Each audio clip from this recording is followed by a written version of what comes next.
agora nós iremos conversar com o nosso colunista Mário Sabino, porque ele vai falar um pouco sobre o texto que foi publicado na sua coluna nesta quarta-feira. Boa tarde, Sabino. A história da prisão domiciliar do ex-presidente Jair Bolsonaro vem ganhando aí, né, novos capítulos depois daquele vídeo divulgado durante a convenção partidária de Flávio Bolsonaro com o uso de inteligência artificial. Gostaria que você pudesse trazer aí os detalhes, então, da sua matéria.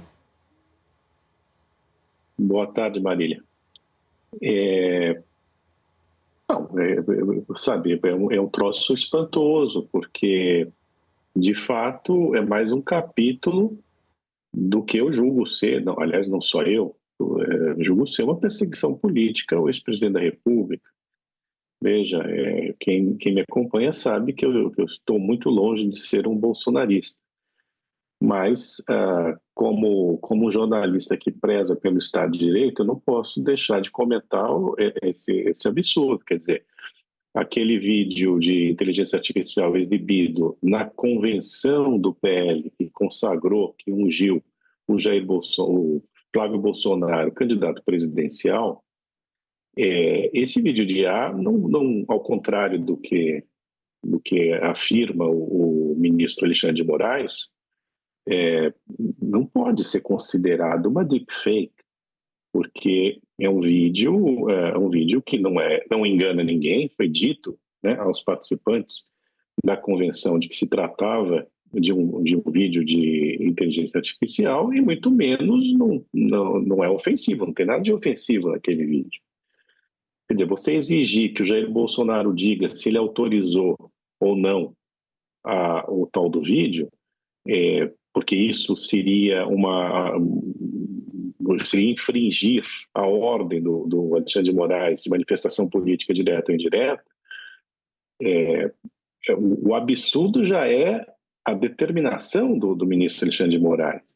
Quer dizer, você não pode impedir um preso de escrever uma carta, dessa carta ser exibida eventualmente, ou de um vídeo de inteligência artificial ser produzido com a anuência dele.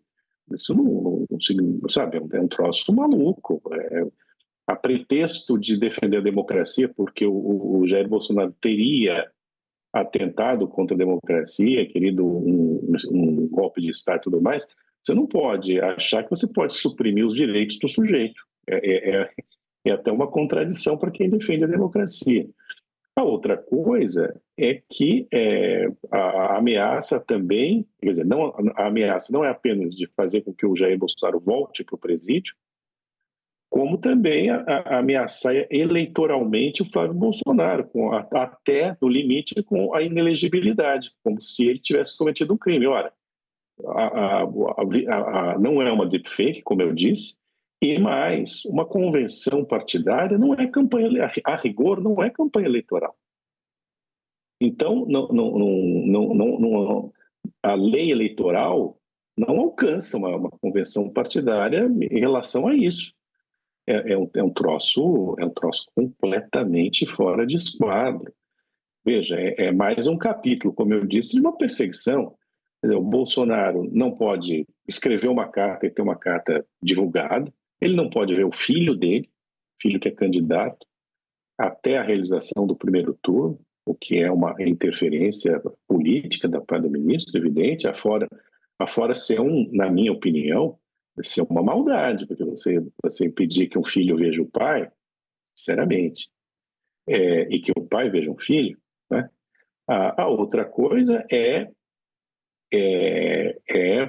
foi também impedir, por exemplo, a visita do presidente argentino, do Javier Milei, ao Bolsonaro. Quer dizer, por que isso ocorreu? Se o Lula, quando estava na prisão, pôde receber a visita de dignatários estrangeiros.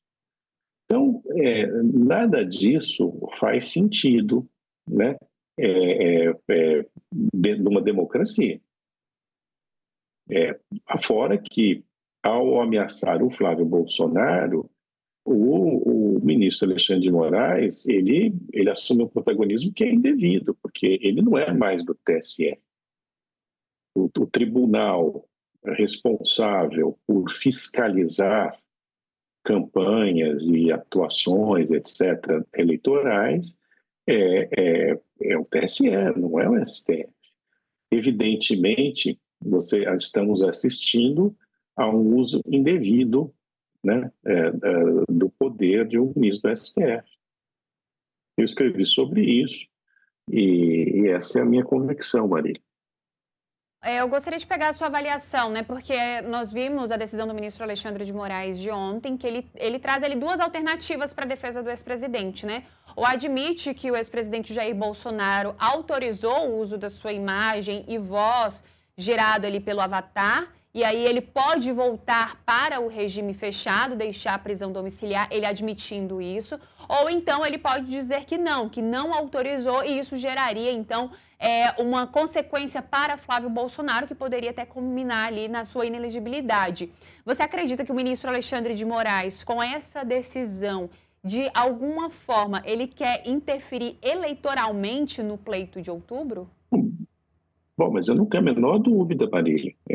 Porque, veja, as opções são sempre perder o mané, né? Perde. Então, como eu disse a você, quer dizer, em relação ao Flávio Bolsonaro, não caberia ao ministro Alexandre de Moraes, como o responsável pelo processo do Jair Bolsonaro, fazer esse tipo de ameaça. Eu acho que isso é uma ameaça, evidentemente. Ele não é ministro do TSE. Cabe, repito, ao Tribunal Superior Eleitoral fiscalizar e eventualmente punir desvios no plano eleitoral, não ao ministro do STF.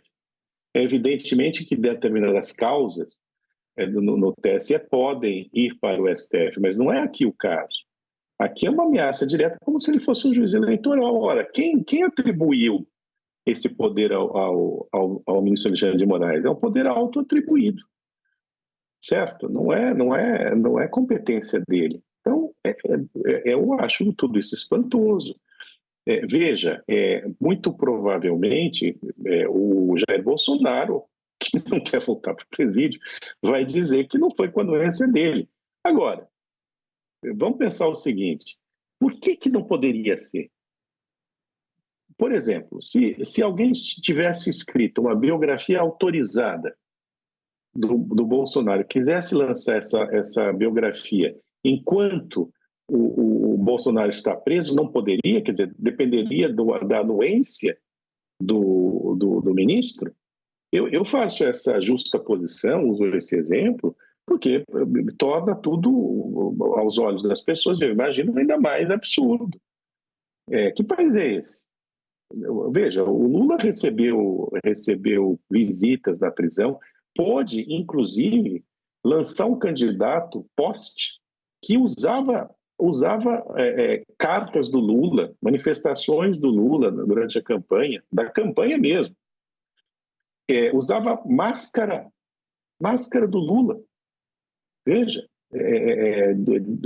a campanha do PT distribuiu máscaras do Lula, o próprio Fernando Haddad, em 2018, subiu a palanque com máscara do Lula, e o Lula preso.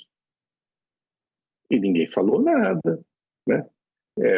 Por que essa perseguição ao Bolsonaro? Porque, veja, não é o fato dele ter sido condenado por tentativa de golpe de Estado, tentativa de abolição violenta do Estado de Direito, que eu não vou nem entrar no mérito outra vez, porque eu acho duas pataquadas, mas enfim, não é isso que faz com que o sujeito perca os seus direitos fundamentais. Não é isso que pode implicar na interferência indevida de um membro do judiciário no processo eleitoral. Vamos repetir, uma convenção partidária não é campanha. Não é campanha. Então, não cabe tudo aquilo que foi elencado pelo Moraes no seu despacho, não cabe na legislação.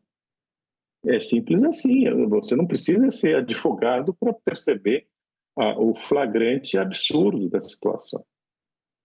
Então, sim, repito, em resposta à sua pergunta, eu creio sim que há uma tentativa de interferência no processo eleitoral é absurda.